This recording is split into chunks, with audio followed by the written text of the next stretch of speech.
ka-viewers at magandang umaga po Saudi Arabia at magandang hapon naman po dyan sa Pilipinas. Welcome back po muli sa ating pong munting channel po, Rapmix TV. For today's video po mga ka-viewers ay medyo malamig pa din po rito sa Saudi ng konti. Kaya naisipan ko po na maglaga po tayo ng manok. Kaya samahan niyo po ako muli ngayon sa ating pong kusina para po mailuto na po natin yung pong ating pong ulamin po ngayon. To all my subscriber, maraming salamat po muli at sa mga supporter nyo, ako po ay nagpapasalamat. Dito na po tayo sa kusina para po may pakita sa inyo ang ating pong mga gagamitin. Ito na po yung mga sangkap na gagamitin po natin mga ka-viewers. Gagamit po ako ng sibuyas, ng pamintang buo at ng isang chicken cube. Gagamitin ko na rin po yung pong aking po natirang carrot. Maglalagay po tayo ng patatas. At ito po yung saging na nabili ko po sa mall kahapon po. Ito po ay frozen mga ka-viewers. Wala po akong mabili na hindi po frozen. Lalagyan po natin siya ng patis. At ito po yung ating pong ilalagay, yung pong manok.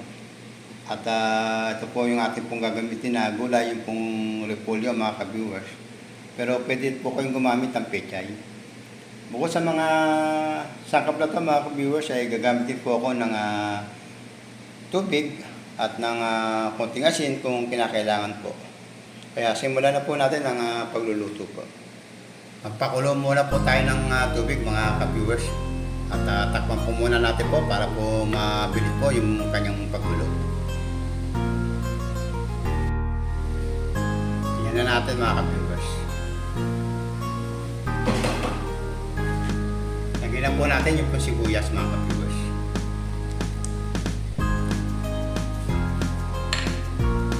Ilagyan na din po natin yung pong pamintang buo. Ilagay ko na rin po yung pong ating pong chicken cubes. Tapos po muna natin mga ka-viewers ng mga 5 minuto. Atin na pong pakuluin. Yan na natin mga ka-viewers. Yan, nakulo na. Lagyan na po natin yung manok mga ka-viewers. Isa-isahin lang po natin at baka matilamsikan tayo.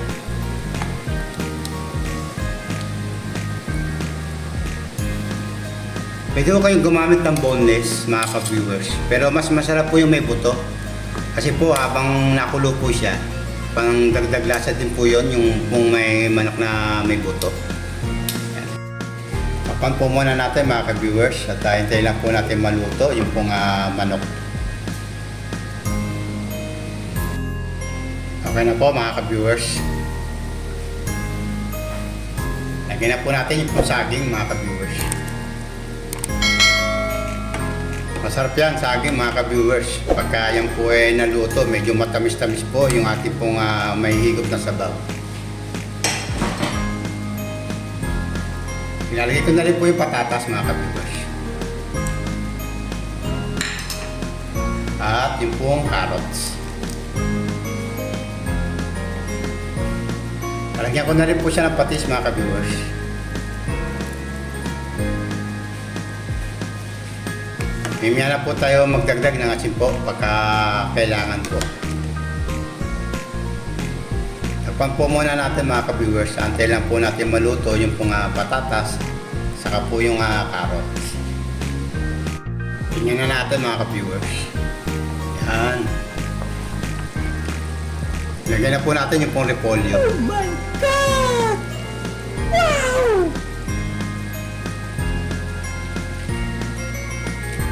Daming repolyo mga ka-viewers. Yan, masarap. Daming repolyo.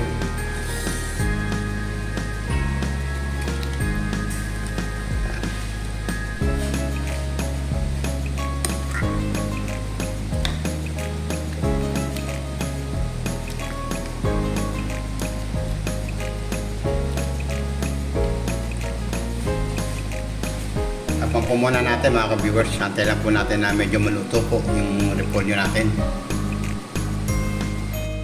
Tingnan natin mga ka-viewers. Yun. Wow! Magpo muna natin mga ka-viewers. Lagyan ko lang po ng konting asin. Yan, okay na po yan.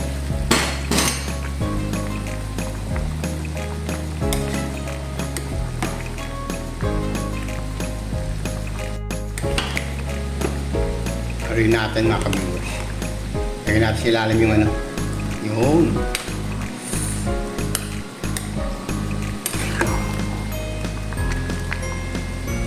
At kung bago po lang po na napadaan po sa aking pong YouTube channel, ay huwag niyo pong kalimutan na mag-subscribe. I-click na din po ang notification bell para po updated po kayo lahat sa mga video na aking pong i-upload. Okay na po mga ka-viewers, luto na po ang aking pong ulam po ngayon. Pwede na po natin patayin to. Ito na po ang finished product po natin mga ka-viewers. Ang aking pong ulamin po ngayon, ang nilagang manok. To all my subscriber and to all my viewers, maraming salamat po muli sa pagsama sa araw na to, sa aking pong pagluluto. God bless po sa inyo lahat. Kain po tayo.